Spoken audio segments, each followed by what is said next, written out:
A'udzubillahi minasyaitonirrajim. Bismillahirrahmanirrahim.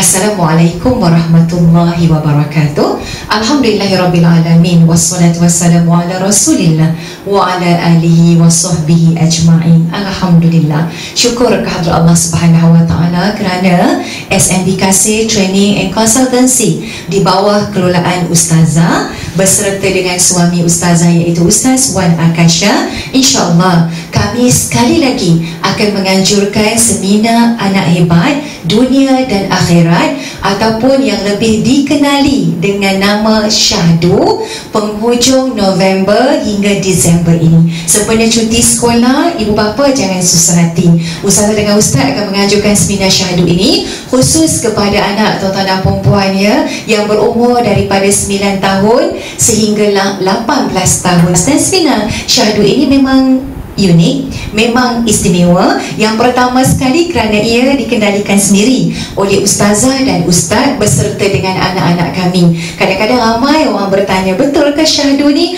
Ustazah dengan Ustaz yang kendalikan sendiri? Ya, memang betul.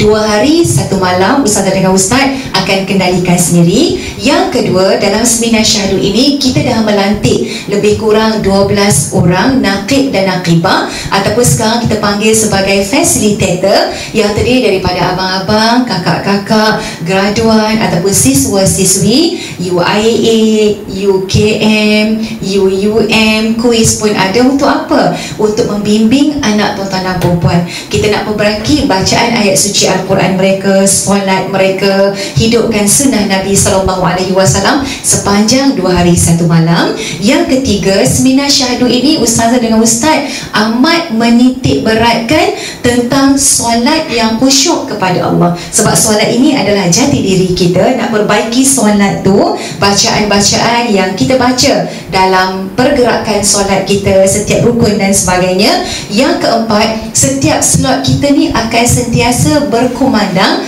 alunan zikrullah, berzikir kepada Allah Subhanahu wa taala. Sebab kita nak zikir ini juga anak kita menjadikan ianya sebagai benteng ataupun jati diri. Yang seterusnya, yang keempat, istimewa lagi, Syahdu ini sesi akhirnya ada satu slot yang namanya air mata ibu, derita atau bahagia, di mana Ustazah dengan Ustaz akan mengimbau kembali ingatan anak-anak kita. Bagaimana anak-anak ketika berada dalam perut mak, bagaimana sakit perutnya mak nak melahirkan anak-anak. Dan selepas sesi akhir ini, kita akan rewind ingatan anak-anak pengorbanan ayah dan ibu supaya mereka menangis, mereka mendengar, mereka menatap kisah anak derhaka. Akhirnya mereka ada keinsafan diri, jumpa mak, jumpa ayah dalam dewan seminar kita, peluk mak dan ayah, minta ampun dengan mak dan ayah, mengalirlah titisan air mata keinsafan, air mata kesedaran. Bukankah setiap ibu bapa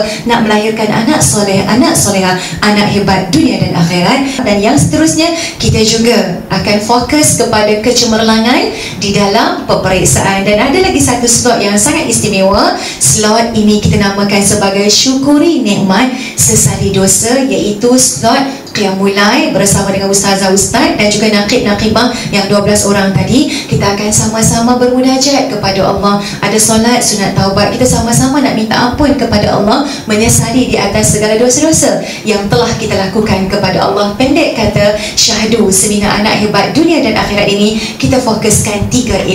Yang pertama sekali, A+ kepada Allah Subhanahu wa taala. Yang kedua, mesti A+ kepada ibu bapa. Yang ketiga, A+ di dalam peperiksaan. Alhamdulillah, ada 5 lokasi seluruh Malaysia yang sedang menanti kedatangan tuan-tuan dan puan-puan beserta dengan anak-anak. Dan 5 lokasi ini akan berjalan daripada penghujung bulan 11 sehinggalah penghujung bulan 12 nanti. Boleh daftar mengikut nombor-nombor yang tertera dan juga layari website kita yang tertera sekarang ini. Ingat ya, ayam patuk itik sudu, ramai-ramai datang Syahdu. Sekian wabillahi taufik wal hidayah. Wassalamualaikum warahmatullahi wabarakatuh.